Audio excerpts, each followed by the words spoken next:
Assalamualaikum warahmatullahi wabarakatuh. Oke, agan-agan, juragan sahabat tani. Ketemu lagi dengan channel saya, channel yang akan selalu mengupas tentang alam dan manfaatnya. Oke, sahabat tani, di kesempatan kali ini saya akan berbagi solusi ya untuk mengatasi seperti tanaman padi ini yang hancur ya dengan hama tikus, sahabat tani. Jadi bisa diterapkan dengan cara saya seperti ini. Alhamdulillah. Dengan cara seperti ini, tanaman-tanaman padi yang sering dirusak atau dihancurkan sama tikus-tikus ya, alhamdulillah bisa berhasil. Jadi solusinya simak saja videonya sampai selesai ya untuk pembuatannya ya, sahabat tani. Oke, sahabat tani, untuk bahan pertama di sini saya siapkan ya odol atau pasta gigi, dan juga ini ada bawang putih ya. Nanti saya akan tambahkan dengan bahan yang lain untuk mengusir hama ya, semua jenis hama tikus terutama yang suka merusak padi ya, atau tanaman padi yang sering dirusak tikus. Dengan cara seperti ini alhamdulillah sahabat tani, tikus hilang, tidak masuk lagi ya ke tanaman-tanaman atau di sawah-sawah. Jadi bisa dicoba dengan cara saya seperti ini sahabat tani, mudah-mudahan bisa bermanfaat. Oke sahabat tani, untuk cara meraciknya jadi disimak saja ya. Jadi ini bahan dasar pertama ya. Ada 1 sihung cukup ya, 1 sihung bawang putih. Kemudian ada sedikit odol ya, nanti saya akan racik. Jadi disimak saja untuk cara peracikannya dan juga cara untuk menerapkannya atau untuk cara menggunakannya ya sahabat tani. Racikan untuk mengusir semua jenis tikus ini bisa diterapkan di sawah-sawah atau juga di kebun-kebun atau juga bisa di halaman-halaman rumah ya, dan juga bisa di rumah sahabat tani. Nah sahabat tani, untuk cara pertama di sini saya ambil 1 siung bawang putih ya seperti ini. Jadi tidak perlu banyak sahabat tani, kecuali untuk pembuatan dosis lebih banyak ya, misalkan sawahnya bisa hektaran, jadi tinggal dikalkulasikan saja sahabat tani. Nah seperti ini. Kemudian ini bisa ditumbuk sahabat tani, jadi ditumbuk dulu seperti ini ya, atau bisa di blender ya. Sekali lagi, kalau tidak ditumbuk seperti ini di manual, bisa di blender sahabat tani ya. Kalau untuk pembuatan misalkan 1 liter atau juga 2 liter, ini bisa di blender dengan cara seperti ini ya sahabat tani. Berhubung ini saya gunakan 1 sihung, jadi tinggal kita tumbuk seperti ini. Kemudian setelah ditumbuk, setelah hancur, siapkan air ya, air sekitaran 200 ml. Kemudian tinggal campurkan ke dalam air, jadi tumbukan bawang putih ini sahabat tani. Kemudian diaduk-aduk 1 siung bawang putih yang sudah ditumbuk. Ini bisa difermentasi biar bawang putihnya cepat busuk sahabat tani, jadi tidak langsung digunakan dengan cara seperti ini. Nah kemudian sahabat tani, untuk bahan kedua ya sebelum ditambahkan odol, jadi ini ada kapur baros ya, kita ambil 2 biji saja. Ini sangat benar-benar bagus kalau dicampur ya sahabat tani. Sangat ditakuti dengan hama tikus sahabat tani ya.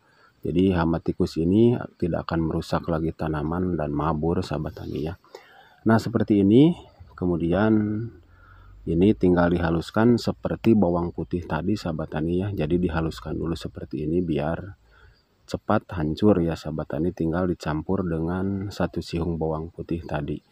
Ini kalau terkena tikus ini benar-benar bakal mati sahabat tani ya, kalau terminum atau sampai termakan ya sahabat tani. Karena bahan ini mengandung kimia yang sangat tinggi, apalagi dengan campuran bawang putih itu sangat keras sahabat tani ya. Jadi sekali lagi sahabat tani, disimak saja ya untuk cara penggunaannya sampai selesai ya di akhir video nanti setelah saya racik ini. Kemudian saya akan bagikan untuk cara penggunaannya sahabat tani. Nah seperti ini sahabat tani, ini sekali lagi nanti fermentasikan ya biar bawang putih ini cepat busuk ya, dengan 2 butir kapur baros ini sahabat tani atau kamper ya. Kemudian untuk selanjutnya sahabat tani, yang saya jelaskan di awal, saya tambahkan dengan sedikit saja ya. Ini sedikit odol ya sahabat tani, kurang lebih sekali pakai ya seperti ini ya. Sekitaran 1 cm ya panjangnya odol ini yang diambil, kemudian diaduk. Karena ini untuk pembuatan sedikit, sekali lagi ya sahabat tani, untuk sedikit. Tapi kalau untuk lebih banyak bisa ditambahkan agak sedikit banyak ya. Dan juga kalau ada saran-saran untuk tambahan-tambahan bahannya sahabat tani, silahkan tulis di kolom komentar ya. Untuk tambahan bahan yang sudah saya buat atau saya bikin di video ini ya, atau yang saya jelaskan ini. Misalkan kurang bahan ini, kurang bahan itu, tinggal ditambahkan atau ditulis di kolom komentar. Nanti saya akan buat menanyakan video selanjutnya dan juga bisa untuk dibaca sama teman-teman sahabat tani biar lebih dipahami dan juga bisa untuk menambah pengalamannya. Oke, seperti ini sahabat tani. Setelah jadi seperti ini ya, ini bisa difermentasikan, bisa sekitaran 1 minggu 2 minggu juga boleh sahabat tani ya, biar bawang putihnya busuk. Kemudian disimpan atau ditutup ya, baru kita gunakan ya untuk cara pembuatan seperti ini ya sahabat tani. Nah sahabat tani, untuk cara pembuatannya setelah ini difermentasi ya, jadi ini saya akan contohkan. Untuk cara fermentasinya sama ya, tinggal disimpan saja di tempat yang kering sahabat tani. Kemudian ceritanya sudah difermentasi bahan yang tadi ya, jadi kita siapkan ini sekitaran cukup 30 cm ya, atau ya 30 cm, karena ini jangan terlalu tinggi. Sedikit bambu ya sahabat tani, jadi bambu dibelah kecil seperti ini, panjangnya kurang lebih 30 cm sahabat tani ya, tinggal dibelah. Tinggal buat lebih banyak ya, misalkan kalau sawah agak sedikit luas ya, kita kasih untuk beberapa ya. Kemudian kita ambil kain ya sahabat tani, atau lamak ya, kain seperti ini. Nah seperti ini caranya, tinggal dimasukkan kain ini ke dalam bambu yang sudah dibelah sahabat tani ya. Nah seperti ini saya contohkan untuk cara penggunaannya sahabat tani, atau pengaplikasiannya ya.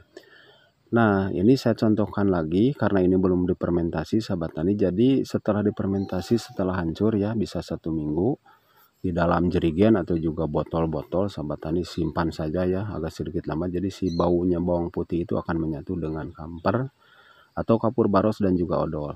Kemudian direndam seperti ini, lalu ini ditancapkan di pinggir-pinggir sawah sahabat tani ya. Jadi di galengan-galengan lah gitunya, di gawir-gawir sawah, tancapkan agak dalam, kira-kira dari si kain ini hampir menyentuh tanahnya, kurang lebih 7 cm atau 10 cm ya sahabat tani. Tinggal tancapkan bambu ini. Nah jadi ini kan baunya yang menyengat ini mengandung racun ini, si tikus ini tidak akan masuk ya sahabat tani. Kasih jarak sekitaran 2 meter atau juga 3 meter ya, jarak 1 per 1 tuh tancapkannya ya. Jadi untuk menancapkannya 2 meter atau 3 meter. Apalagi ini ditancapkan dekat lubang-lubangnya sahabat tani. Jadi ini tidak akan merusak karena baunya sangat menyengat ya. Dan juga babi hutan juga ini akan mabur sahabat tani dengan cara seperti ini, karena bau kamper ini menyengat. Kalau termakan tikus ini akan langsung mati sahabat tani ya. Oke sahabat tani, mungkin sampai di sini, mudah-mudahan bisa bermanfaat sedikit demi sedikit. Sampai jumpa di video selanjutnya, berkah selalu, sehat selalu. Terima kasih. Wassalamualaikum warahmatullahi wabarakatuh sahabat tani.